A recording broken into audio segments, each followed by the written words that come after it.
Hello दोस्तों, स्वागत है आप सभी का स्टडी राइज यूट्यूब चैनल पर। स्टडी राइज यूट्यूब चैनल पर सोशोलॉजी, पॉलिटिकल साइंस, इकोनॉमिक्स और हिंदी साहित्य के प्रैक्टिस सेट करवाए जा रहे हैं, जो कि आपके आने वाले एग्जाम जैसे TGT, PGT, GIC, LT grade, KVS, net, JRF आदि एग्जाम्स के लिए काफ़ी हेल्पफुल रहेंगे। तो चलिए फिर शुरू करते हैं आज का वीडियो। आज का क्वेश्चन है क्वेश्चन नंबर 1। अब तक के सभी समाजों का इतिहास वर्ग संघर्ष का इतिहास रहा है, यह किसने कहा है? तो ऑप्शन में है डेरेंडाफ, कार्ल मार्क्स, कोजर, बेबर। तो ये जो कथन है कि अब तक के सभी समाजों का इतिहास वर्ग संघर्ष का इतिहास रहा है, तो ये कहा है कार्ल मार्क्स जी ने। किसने कहा है? कार्ल मार्क्स जी ने।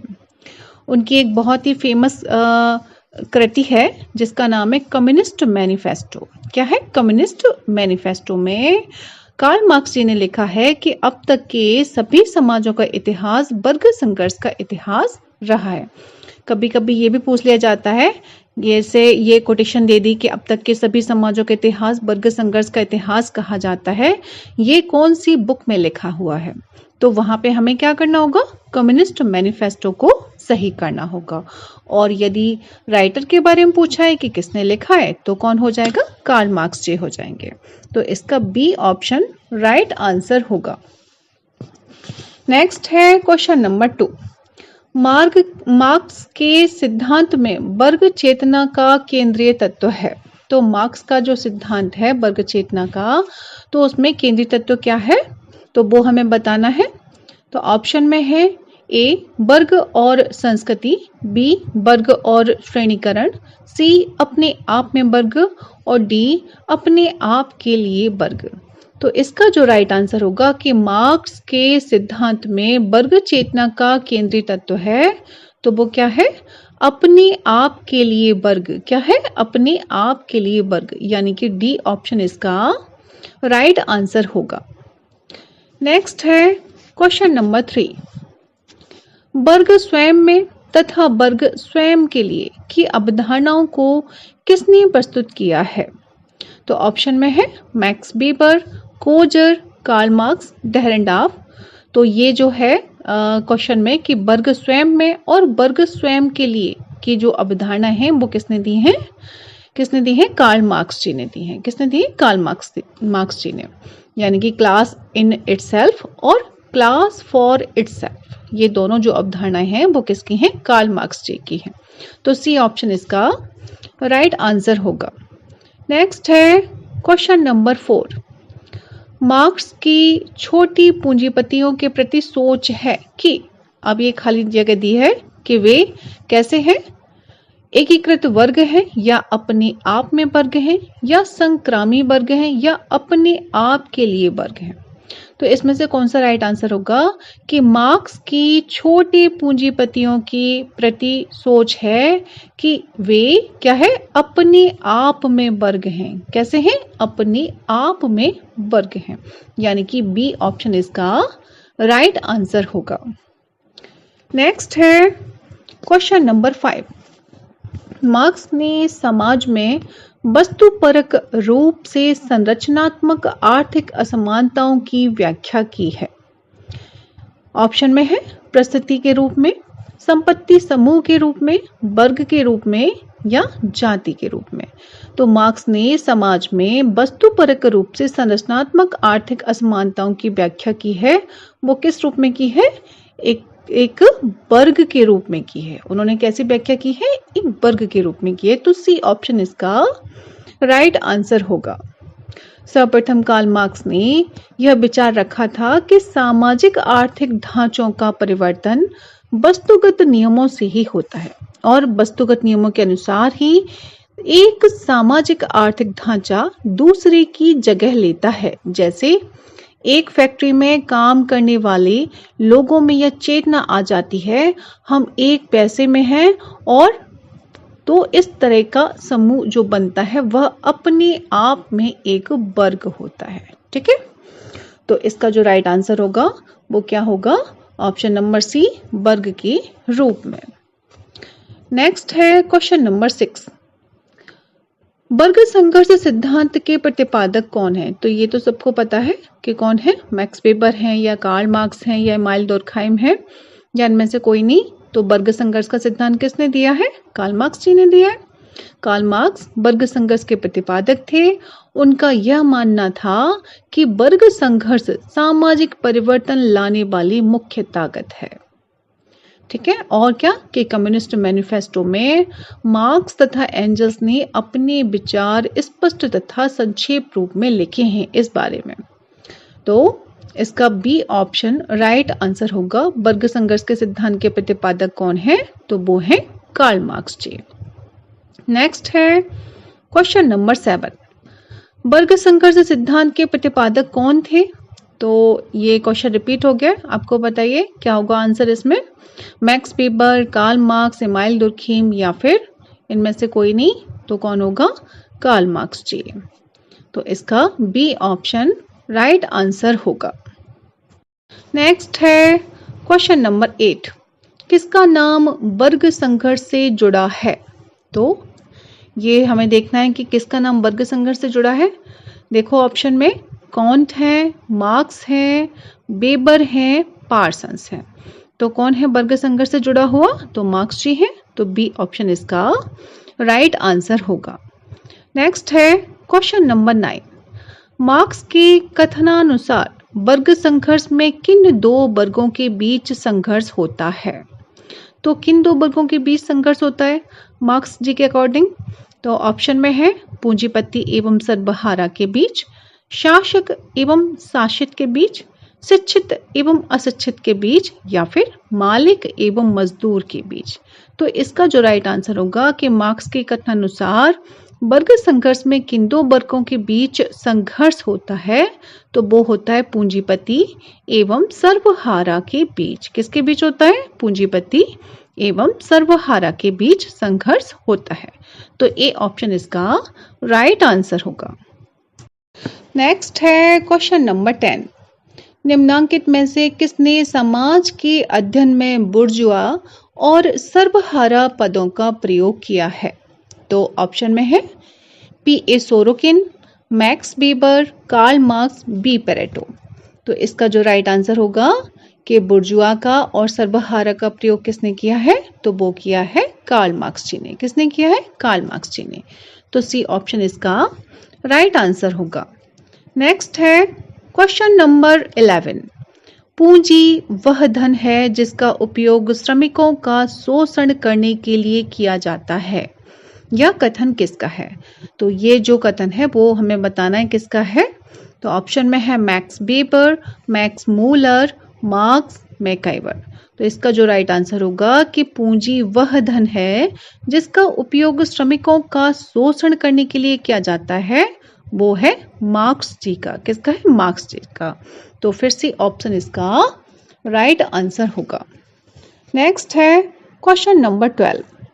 किसने कहा है कि प्रतिस्पर्धा पूंजीवाद की एक विशिष्ट आवश्यकता है? तो ये किसने कहा है? तो ऑप्शन में है Max Weber, Karl Marx, Herbert Spencer, or Dahrendorf. तो इसका जो राइट आंसर होगा कि प्रतिस्पर्धा पूंजीवाद की एक विशिष्ट आवश्यकता है। तो ये जो कहा है वो किसने कहा है? कार्ल मार्क्स जी ने कहा है। किसने कहा है? कार्ल मार्क्स जी ने। तो इसका बी ऑप्शन राइट आंसर होगा। नेक्स्ट है क्वेश्चन नंबर 13। पूंजीवाद में अलगाव के अवयव हैं। तो ऑप्शन में है उत्पादक गतिविधि, उत्पाद, सहकर्मी श्रमिक और मानवीय सामर्थ्य। अब नीचे दिए गए कोड से सही उत्तर का चयन कीजिए कि इसमें से पूंजीवाद में अलगाव के जो भी अवयव हैं वो हमें इसमें से चूज करना है। तो देखो उत्पादक गतिविधि तो ये होता है, उत्पाद ये भी होता है, सहकर्मी श्रमिक ये भी, और मानवीय सामर्थ्य, यानी कि चारों ही सही है। यानी कि 1 2 3 4, यानी डी ऑप्शन इसका राइट आंसर होगा। पूंजीवाद में अलगाव के अवयव हैं उत्पादन गतिविधि यानी कि प्रोडक्टिव एक्टिविटी, उत्पाद प्रोडक्ट, सहकर्मी श्रमिक यानी कि फेलो वर्कर्स, और मानवीय सामर्थ्य ह्यूमन पोटेंशियल। तो ये जो हैं ये चारों ही इसमें होते हैं। तो इसका डी ऑप्शन राइट आंसर होगा। नेक्स्ट है क्वेश्चन नंबर 14। मार्क्स के सामाजिक परिवर्तन संबंधी सिद्धांत में किस मूलभूत अवधारणा का प्रयोग किया गया है? तो ऑप्शन में है सामाजिक सुरक्षा, उत्पादन की शक्तियां, प्रौद्योगिक प्रविधियां, सर्वहारा वर्ग की निर्धनता। तो इसमें से जो राइट आंसर होगा वो क्या होगा? मार्क्स के सामाजिक परिवर्तन संबंधी सिद्धांत में किस मूलभूत अवधारणा का प्रयोग किया गया? तो वो किया गया उत्पादन की शक्तियों का। किसका? उत्पादन की शक्तियों का, यानी कि बी ऑप्शन इसका राइट आंसर होगा। नेक्स्ट है क्वेश्चन नंबर 15। कार्ल मार्क्स के अनुसार निम्नलिखित में से कौन चेतना का आधार है? तो ऑप्शन में है उत्पादन की शक्तियां, पूंजी तथा श्रम, उत्पादन की पद्धतियां, या फिर उपयुक्त सभी। तो राइट आंसर क्या होगा इसमें कि कार्ल मार्क्स के अनुसार चेतना का आधार है। तो कौन सा आधार है? उत्पादन की पद्धतियां। क्या है? उत्पादन की पद्धतियां, यानी कि सी ऑप्शन इसका राइट आंसर होगा। कार्ल मार्क्स के अनुसार उत्पादन की पद्धतियां चेतना का आधार है। किसी भी इतिहास का आधार और राज्य की गतिविधियों का विवरण उत्पादन की पद्धतियों पर निर्भर होता है। तो इसका सी ऑप्शन राइट आंसर होगा। नेक्स्ट है क्वेश्चन नंबर 16। मार्क्स की विचारधारा के अनुसार पूंजीवाद से समाजवाद में परिवर्तन निम्नलिखित में से किसके द्वारा आएगा? तो किसके द्वारा आएगा ये हमें बताना है परिवर्तन। तो ऑप्शन में है उत्पादन के साधनों में क्रांति, उत्पादन प्रक्रिया का युक्तिकरण, मध्यम वर्ग का लुप्त होना, या फिर अभिजात वर्ग क्रांति। तो इसका जो राइट आंसर होगा क्या होगा कि मार्क्स की विचारधारा के अनुसार पूंजीवाद से समाजवाद में परिवर्तन किसके द्वारा आएगा? तो वो होगा उत्पादन के साधनों में क्रांति के कारण। किसके कारण आएगा? उत्पादन के साधनों में क्रांति के कारण क्या आएगा कि समाजवाद में परिवर्तन आएगा। तो ए ऑप्शन इसका राइट आंसर होगा। मार्क्स की विचारधारा के अनुसार पूंजीवाद से समाजवाद में परिवर्तन उत्पादन के साधनों में क्रांति के फलस्वरूप आएगा। अच्छा, अब क्या है कि उत्पादन के साधनों के अंतर्गत क्या क्या आता है? तो उसमें क्या क्या आएगा? भूमि आती है, प्रौद्योगिकी आती है, और जो पूंजी की सामग्री होती है वो सम्मिलित उसमें की जाती है। ठीक है, तो जब प्रौद्योगिकी में विकास होता है तब इसके फलस्वरूप क्या होता है? उत्पादन के सारे साधनों में परिवर्तन आता है। तो राइट आंसर क्या होगा? ऑप्शन नंबर ए, उत्पादन के साधनों में क्रांति। नेक्स्ट है क्वेश्चन नंबर 17। किसने सामाजिक उद्विकास के आर्थिक निर्णयवाद का सिद्धांत दिया है? तो ऑप्शन में है कार्ल मार्क्स, एडम स्मिथ, के मैनहीम, पी.ए. सोरोकिन। तो इसका जो राइट आंसर होगा कि किसने सामाजिक उद्विकास में आर्थिक निर्णयवाद का सिद्धांत दिया है? तो वो किसने दिया है? कार्ल मार्क्स जी ने दिया है। किसने दिया है? कार्ल मार्क्स जी ने, यानी कि इकोनॉमिक डिटर्मिनिज्म का सिद्धांत जो दिया है वो किसने दिया है? कार्ल मार्क्स जी ने दिया है। तो ए ऑप्शन राइट आंसर होगा। नेक्स्ट है क्वेश्चन नंबर 18। मार्क्स के अनुसार सामाजिक परिवर्तन उत्पन्न करने वाली शक्ति है। तो कौन सी शक्ति है? सामाजिक है, आर्थिक है, राजनीतिक है, या फिर धार्मिक है? तो मार्क्स के अनुसार सामाजिक परिवर्तन उत्पन्न करने वाली जो शक्ति है वो कौन सी है? आर्थिक शक्ति है। कौन सी है? आर्थिक, यानी कि बी ऑप्शन इसका राइट आंसर होगा। नेक्स्ट है क्वेश्चन नंबर 19। किसने आर्थिक निर्धारणवाद के संदर्भ में अपने सिद्धांत का प्रतिपादन किया है? तो आर्थिक निर्धारणवाद के बारे में पूछा गया है। तो अभी बताया था पी.ए. सोरोकिन है, या कार्ल मार्क्स है, या बी परेटो है, या फिर W.F. आर्गवन है। तो कौन है? आर्थिक निर्धारणवाद का सिद्धांत किसने दिया था? तो कार्ल मार्क्स जी ने दिया था, तो वही राइट आंसर होगा। ओके, तो बी ऑप्शन इसका राइट आंसर होगा। नेक्स्ट है क्वेश्चन नंबर 20। कार्ल मार्क्स ने वर्ग निर्माण जिस आधार पर स्वीकार किया है वह है? तो ऑप्शन में है धार्मिक, सामाजिक, सांस्कृतिक, आर्थिक। तो ये क्वेश्चन भी रिपीट हो गया है, कौन सा हो जाएगा?